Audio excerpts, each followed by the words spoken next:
أعوذ بالله من الشيطان الرجيم بسم الله الرحمن الرحيم قال رب اشرح لي صدري ويسر لي أمري واحلل عقدة من لساني. O my Lord, open for me my chest and ease my task for me, and make loose the knot from my tongue. We praise Allah. We seek His help and His forgiveness. We seek refuge with Allah alone from the evils of our souls and our misdeeds. And whomever Allah guides will never be led astray. And whomever Allah leads astray, no one can guide. I bear witness that there is none worthy of worship but Allah, alone without partners unto Him. And I bear witness that Muhammad is His slave and His messenger. I greet you in the tradition of Islam. Assalamu alaikum wa rahmatullahi wa barakatuh. And I welcome you to another installation of the Friday Reminder. My name is Rashid binQuadir, and I'm coming to you from Sacramento, California. Today, by His mercy, we're going to discuss gratitude.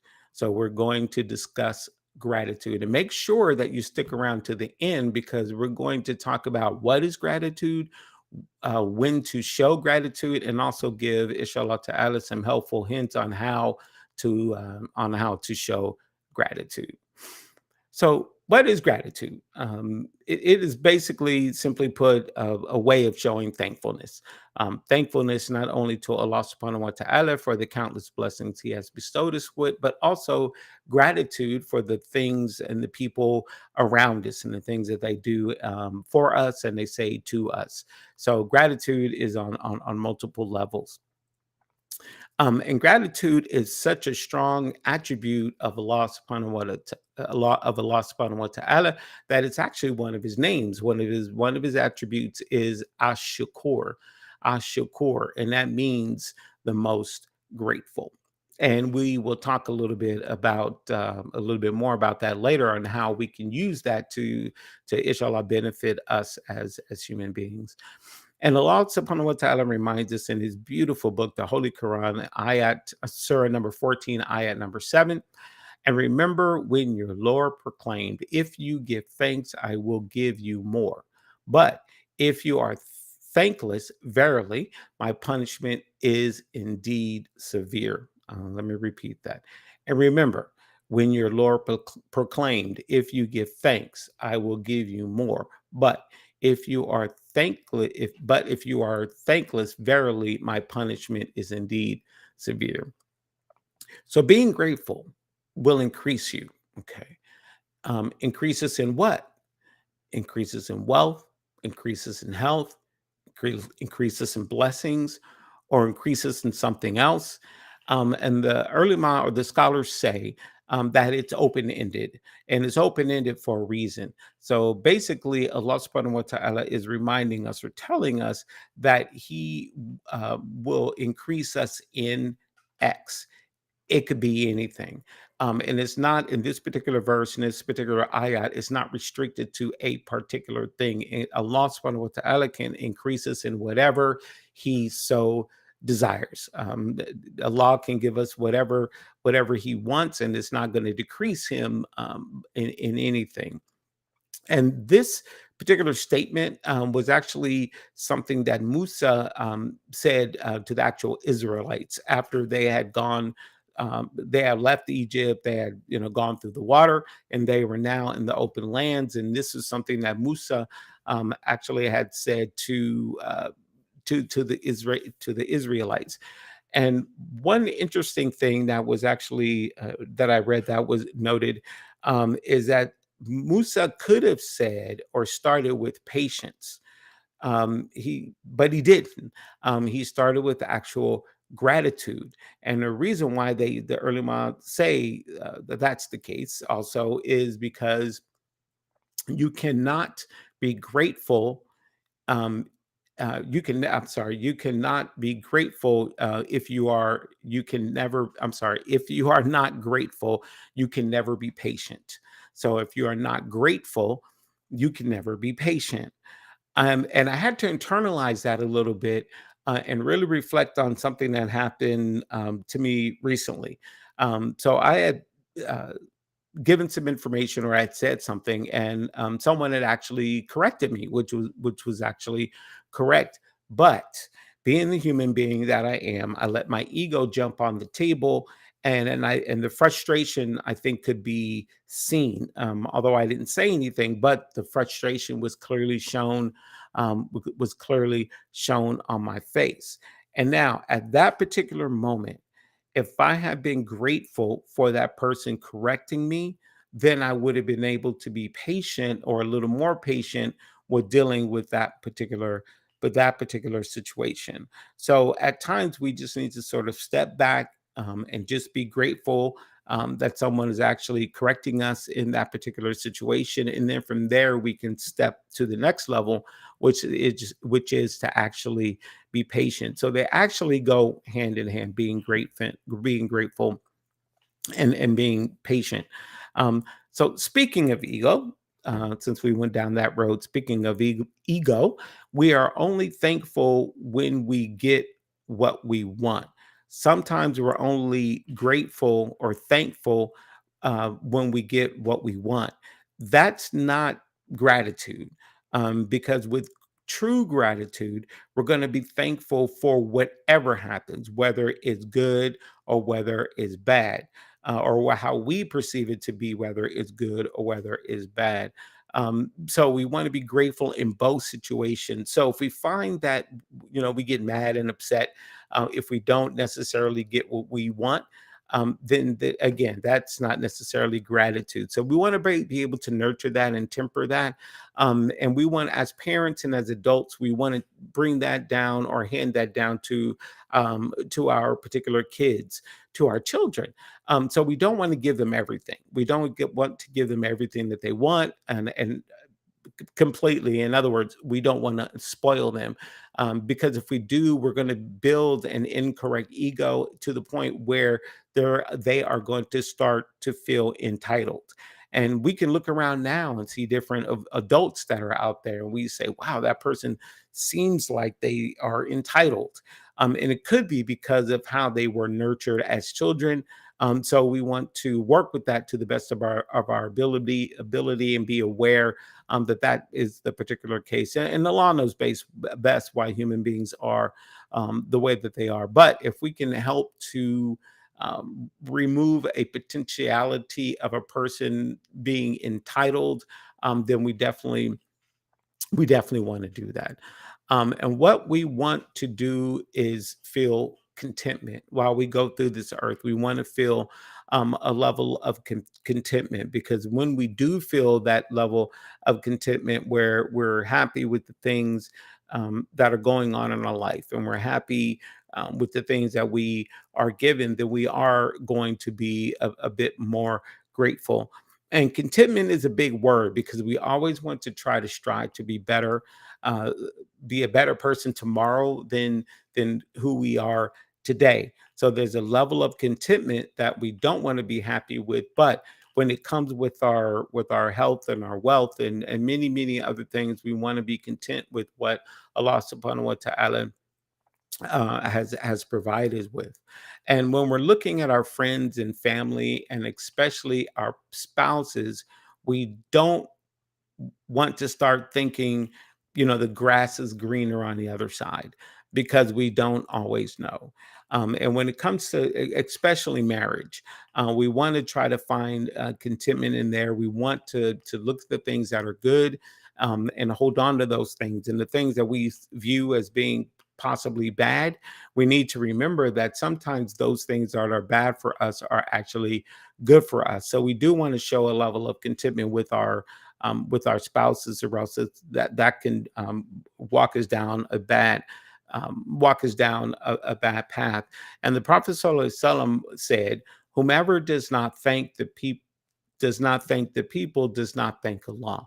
So whoever does not thank the people does not thank Allah. So those human beings that are around us, we want to say thank you to them.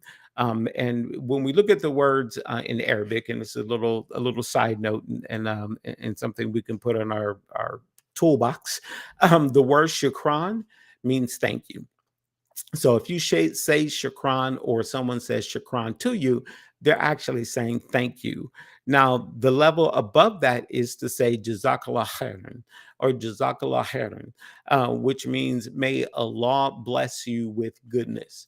May Allah bless you with goodness. So if someone does something good to you and you say Jazakallah khairan back to them, what you're saying is may Allah bless you with goodness, or someone is actually saying that to you. So that's sort of a step above saying shukran or thank you. Um, and if we want to, and next we want to feel someone, we want to feel what someone has done for you in your heart, and just don't blow it off. So someone does a kindness towards you, we want to say shukran or jazakallah khairan, but we also want to feel that in our heart. We want to be thankful for what that person does in our heart, and we don't just want to blow it off and act like it's actually nothing. Again, we're that's getting into that space where we're not thankful or we're actually being entitled. And we want to be careful about that, because we know Allah subhanahu wa ta'ala is watching us, and angels are writing things in our books, the things that we say, the things that we don't say, and the things that we do, and the things we don't do. And we don't want those things to show up on our day of judgment. And sugar is for the big and the little things. And even if it's a small thing, like I said, we want to be grateful, and we want to show a level of gratitude, even to the point where a sickness, if you're actually sick, that is a kindness from Allah subhanahu wa ta'ala. Because if we are sick, that can be an expiation of our sins. And sometimes it's a gift, because Allah subhanahu wa ta'ala wants to see how we're going to react to that particular situation. Are we going to react with patience or no patience, gratitude, no gratitude? So even the pricking of a thorn can be an expiation of sins. So we want to take those things into consideration and think about how Allah subhanahu wa ta'ala is actually looking at us in those cases. And we want to take the blessings and we want to actually make it a blessing. So we want to take a blessing and we actually want to make it a blessing. So an example would be, let's say Allah subhanahu wa ta'ala allowed you to purchase a brand new car. You go out and you are financially able to buy you a brand new Nissan Altima, whatever car that you get. That is a blessing to you from Allah Subhanahu wa Taala. Now, if we use that car to now drive to the masjid for salat, or we are now able to pick someone up and take them to Juma, or we're able to pick up some food and go deliver it to someone, or able to go visit the sick. Any good deed that we do from that is when we are actually taking that blessing and turning it into a blessing. And again, those are things that are actually written in our books, and they are it's nothing but good for us. And if you and another example would be if you get a financial windfall by some degree, if you share that with your friends and family, and they may not necessarily need to know why you're doing it, but the simple fact that you are doing it is you showing a blessing, showing a blessing out of your blessings. And the mystics used to say we must be grateful for being grateful. So you want to be grateful. You want to ask Allah Subhanahu wa Taala to allow you to be grateful for being grateful. So it's a circle, and it's a beautiful circle. So we want to ask Allah Subhanahu wa Taala to allow us to always be grateful for the things that He does, and to allow us to remember to be grateful. So we want to be grateful for being grateful. And true gratefulness blossoms through the practice of praising divine regard, for practicing the divine regardless of the outcome. So true gratefulness blossoms through the practice of praising the divine regardless of the outcome. So if you make dua and you want to go ahead and you do something and you want a particular outcome, regardless of how that outcome comes out, we want to we want to praise Allah subhanahu wa ta'ala. We want to thank Allah subhanahu wa ta'ala. It's just sort of like what we were saying earlier. Regardless of what you get, we want to be thankful. So even if we make dua for something, and if it comes out even a different way, we want to still praise Allah subhanahu wa ta'ala, because Allah knows us better than we know ourselves. Allah knows us better than we know ourselves. And maybe what we're asking for isn't good for our life in this world, and the dunya. And Allah always knows best, and He is the best of planners. And one other thing in terms of how to show gratitude is to remember that we can use any of our limbs. Any of our limbs we can use to show gratitude. So our eyes, we want to see Allah subhanahu wa ta'ala's signs. So we want to use our eyes to see His signs. Maybe we're walking down the street and we see a flower and we're like, subhanallah. That's just one of Allah's blessings and one of His signs. Or we're seeing clouds, or we're seeing water, rain, that's coming from the sky. Our ears, we want to use them to listen to good. We want to use our ears to actually hear good, listening to the Quran, or going to Jummah and listening to the khutbah that's actually giving, going to prayer and listening to the ayats and the surahs that are actually being recited during that particular time. And we want to be careful about listening to bad. So, listening to music, or listening to other things, listening to music with bad lyrics, that put out bad things or bad signs and whatnot. So we want to be careful of that. Use our ears to actually hear good words. Our tongue, we can use our tongue to tell those around you, um, thank you, like we said earlier, by saying shukran, or saying jazakallah khairan. But also, we can use our tongues to dhikr, and coming back to Allah subhanahu wa ta'ala's name, ash-shakur. So if we take our dhikr beads and we actually dhikring Allah subhanahu wa ta'ala's name, ash-shakur, ya ash-shakur, ya ash-shakur, ya ash-shakur, ya ash-shakur, and taking your dhikr beads, and doing that 100 times or 1,000 times a day, or any of Allah subhanahu wa ta'ala's names, is a good thing. And it's really good to keep our tongue moist in the remembrance of Allah subhanahu wa ta'ala. Our heart, we want to be grateful in our heart for those things that are actually done to us, as we touched on a little bit earlier. So if someone does something good, we want to tell them thankful, but we want to try to keep that in our heart and try to remember what that person has done for us. And any good that we do towards other people, we want that intention to come from our hearts. Our hands, we want to use them to actually do charity, whether it's cooking food or handing things out. Anything that we can do with our hands, which is a form of charity, that is also a form of dhikr to Allah subhanahu wa ta'ala, and a way of actually showing thanks. And finally, one of our limbs that we can use to show gratitude is our feet. So we want to walk towards in the path of Allah subhanahu, walk in the path of Allah subhanahu wa ta'ala. And that could be walking to the masjid for prayer, walking for Jummah, or walking towards good, walking towards anything that is good.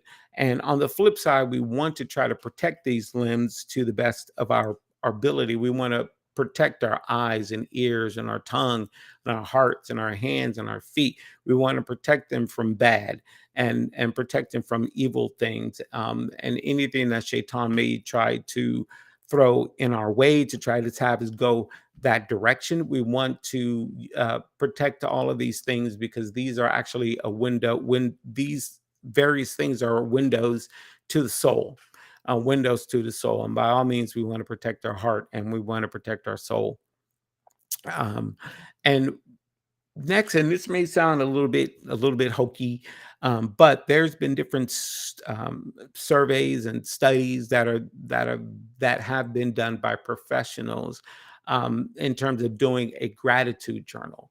Doing a gratitude journal. So at the end of the day, if we just sit down and write down all the things that we are thankful for, then at the end of the week, if we read that journal, we are then going to be reminded of the countless blessings that Allah has bestowed upon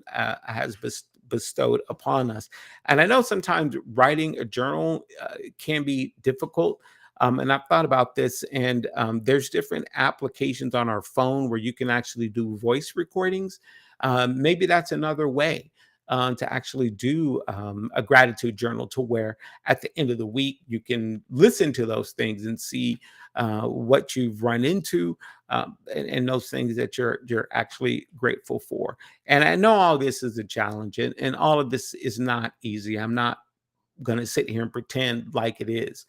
The day to day grind is tough. We've got a lot going on in our lives with work and family and school and other things. So, and I know a lot of the things that I just mentioned above are challenging and it's hard. But if we focus and put our intentions in the right place and make a dua to Allah subhanahu wa ta'ala for ease and direction and guidance in those spaces, then it can be made easy. And one thing we want to think about is Jonah. And I talked about this recently or I used this as an example in a podcast recently, where Jonah, one of the prophets of Allah, was commissioned to actually teach of God's oneness to a community. And certain people within the community were giving him a hard time. So he decided he wasn't going to do that anymore. And he fell in the water and then ended up falling into the belly of a well. He fell into the belly of a well, and there's body acids and all these things that are chewing him up. And it had to be extremely, extremely uncomfortable, because he's in the dark of the dark of the dark. He's in the belly of a whale, inside of an ocean. So he was completely surrounded by darkness. Bodies being eaten up by bodily fluids and acids and things of that nature. But in spite of all that, he still found it easy. I shouldn't say easy. He still found it in him to glorify God, to make dua to God, to show gratitude to God, to complain only alone to God. So if Jonah can do that in that dire situation, then maybe there is some direction or some encouragement for us to actually do the same thing. And I try to find some encouragement in that particular story. And I encourage all of you to read the story of Jonah, because it's a very beautiful, beautiful one. And there's actually dua that he made there, which is a good one for us that's a good one for us to memorize. And so I want to end with these two things. The biggest value to give your kids is to be thankful. And I touched on this a little bit earlier, but we want to teach our kids, our children, to be thankful, to show gratitude, and for them not to be spoiled, and for them not to have a level of entitlement, because we would basically be bringing up in a whole nother generation of feeling that way and being that way. And that's not what we want. So we want to teach gratefulness to our kids, and also to the gift. The gift will perish, but the giver of the gift is eternal. The gift will perish. A gift will perish, but the giver of that gift is eternal. When I read that, I immediately thought about Imam Hazm, who was here in Sacramento. He was the imam at Masjid Sabor here in Sacramento, and he was just a very kind person, a very giving person, a very knowledgeable person, and just had a very good heart. And by law, the janaza I went to for him was the biggest janaza I had ever seen. There were so many people out there, more than the biggest janaza, like I said, I had ever seen. And I really believe, and Allah knows best, but I do believe that one of the reasons why he had so many people at his janaza was because of his character and how he was, and how compassionate he was, and how grateful he was, and how much good that he actually wanted to do in the community, and how much good that he wanted to do towards the people that were around him. And there's definitely wonderful examples with the Prophet Sallallahu Alaihi Wasallam and with his Sahabas. But when I look at when I look at Imam Hazm, there's an example there. And for those who are listening to this who are from the city of Sacramento, know exactly who I'm talking about. So I wanted to bring up his name as a level of encouragement, as well as so many others. So, in closing, Ya Allah, I ask that you increase us in knowledge and grant us wisdom, that you give us the ability to practice this deen, and that you increase us in the ability to be grateful for the countless blessings that you have bestowed upon us. Ya Allah, I ask that you grant peace and justice to those who are in Gaza. I ask that you grant peace and justice to the Muslims in Africa, Yemen, Pakistan, Afghanistan, and throughout all the different places in the world. Ya Rab, please warm and soften the hearts of the oppressors. Ya Rab, please warm the hearts and soften the hearts and soul of the oppressors. Ya Allah, if I've said anything which has been bad or wrong or incorrect, it is from my own pride and from my own self and from my own lack of knowledge. If I've said anything good, that was a benefit to anyone out there, it is from you, Allah, you alone, Allah subhanahu wa ta'ala. Subhanaka wa bihamdika ashhadu an la ilaha illa anta astaghfiruka wa atubu ilayk. أعوذ بالله من الشيطان الرجيم بسم الله الرحمن الرحيم والعصر إن الإنسان لفي خسر إلا الذين آمنوا وعملوا الصالحات وتواصوا بالحق وتواصوا بالصبر. السلام عليكم ورحمة الله وبركاته.